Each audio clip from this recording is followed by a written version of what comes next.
Some of these men will soon be back with their outfits. They are only slightly wounded and will receive relatively brief treatment in the combat zone. But others have been hit hard and will need many weeks and months of treatment and convalescence. They will be transferred to numbered general hospitals in the communication zone, where equipment is more elaborate, and difficult specialized procedures can be more readily performed. The seriously sick and wounded are transported to general hospitals by ship and by plane, by ambulance and ambulance train. General hospitals, whenever possible, are located near main ports of debarkation and have good road and railway facilities so that the wounded can be moved as promptly and as comfortably as possible. There are numbered general hospitals throughout the world in all theaters of operation. Hospitals of three sizes: 1,000 bed, 1,500, and 2,000. They are housed in many types of structures which vary with the climate, terrain, and the building materials obtainable. For example, theater of operation buildings in New Caledonia, a converted civilian hospital in England. In India, wards with thatched roofs. In New Zealand, a public building. Brick walls to protect against the blazing heat of Iran. Nissen huts in England. Floored tents on Rendova. A hastily constructed hospital on Leyte. In the early days of the New Guinea campaign, before the engineers arrived, it was even necessary for medical personnel to pitch in and build their own hospital. 2 or more general hospitals may be combined under a separate headquarters to form a hospital center. The hospital center performs the administrative and command functions for all the general hospitals attached to the center.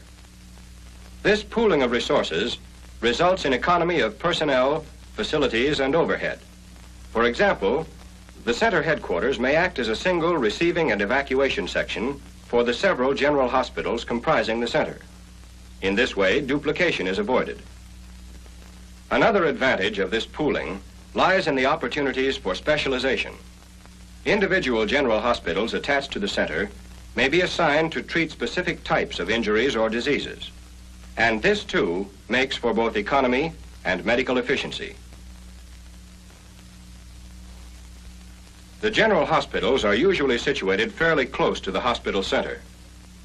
But before examining the workings of a general hospital, let's see how the organization is set up.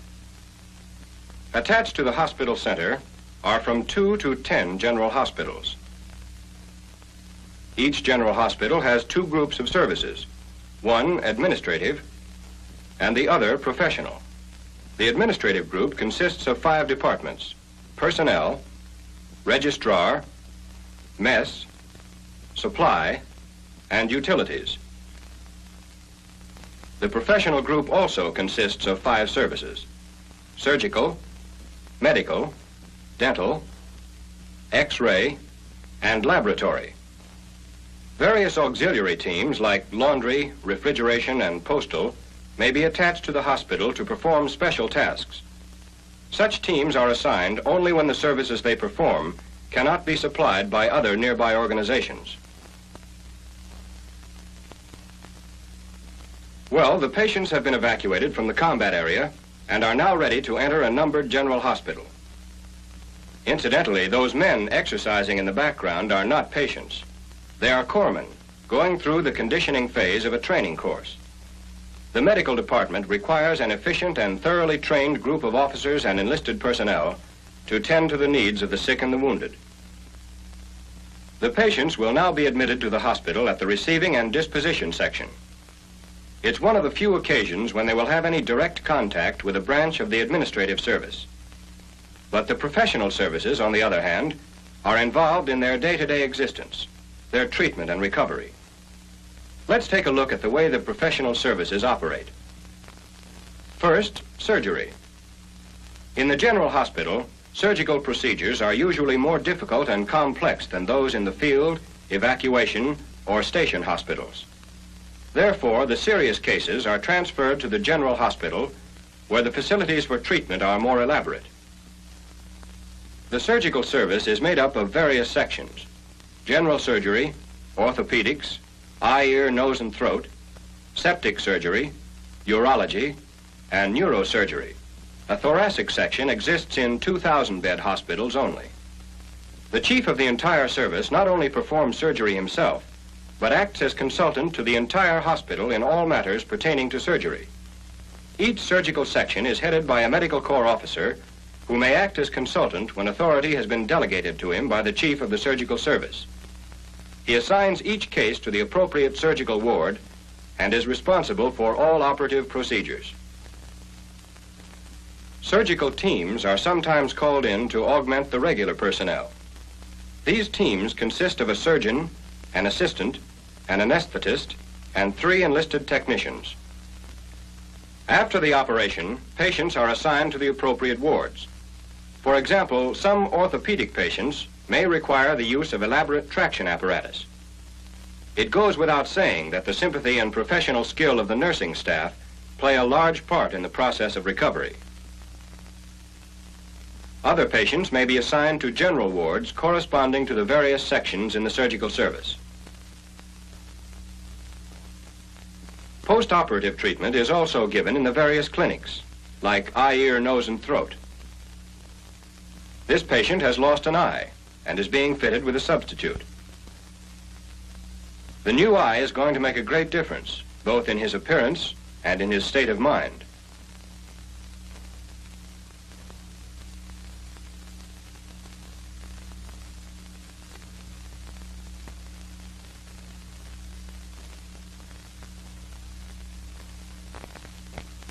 The physical therapy section ordinarily functions as a division of orthopedics and is operated by a staff of women who are commissioned physical therapy aides. Those hot, swirling hydrotherapy baths help to tone up the nerves and muscles of injured limbs. Hydrotherapy is also effective in keeping the stumps of amputees clean.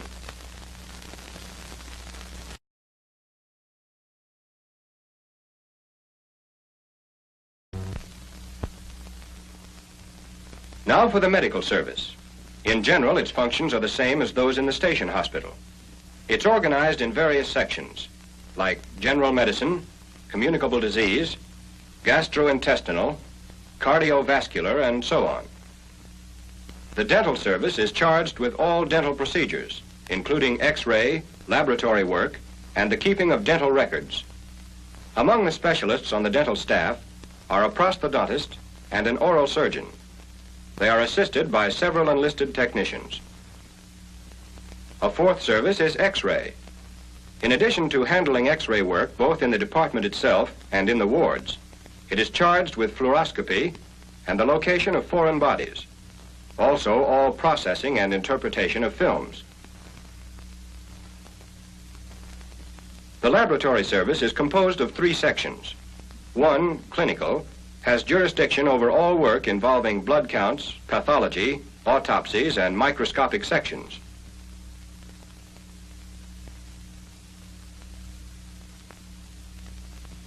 The biochemical section performs tests on categories like blood sugars and non-protein nitrogen. A 3rd section performs bacteriological and serological tests, including Wassermann's and Kahn's. As in the case of receiving and disposition, the laboratory sections at the various hospitals assigned to the center may be pooled to operate a single laboratory. All hospitals at the center would then have access to the facilities of this central laboratory. The pharmacy prepares and issues drugs and prescriptions for all divisions of the hospital. It is supervised by a medical corps officer and operates under a technician who is a registered pharmacist. When patients have recovered sufficiently to require little or no further medical care, but are still not ready to return to duty, they undergo a period of reconditioning here at the hospital, or perhaps later at a convalescent camp. All the devices and techniques of reconditioning are employed, and strength gradually returns to those injured bodies and limbs. The whole program is designed to make the men thoroughly fit again, ready both physically and mentally to return to duty. However, not all of them are so fortunate. Others need further hospitalization. Those requiring special care in the final stages of treatment, like plastic and neurological surgery and certain delicate eye operations, are always evacuated to the zone of the interior. This is not because general hospitals overseas are unequipped to treat these cases. It's simply a matter of medical corps policy. Also evacuated are those patients who obviously require more than a 4-month period of treatment. For these, the next lap is a general hospital in the States.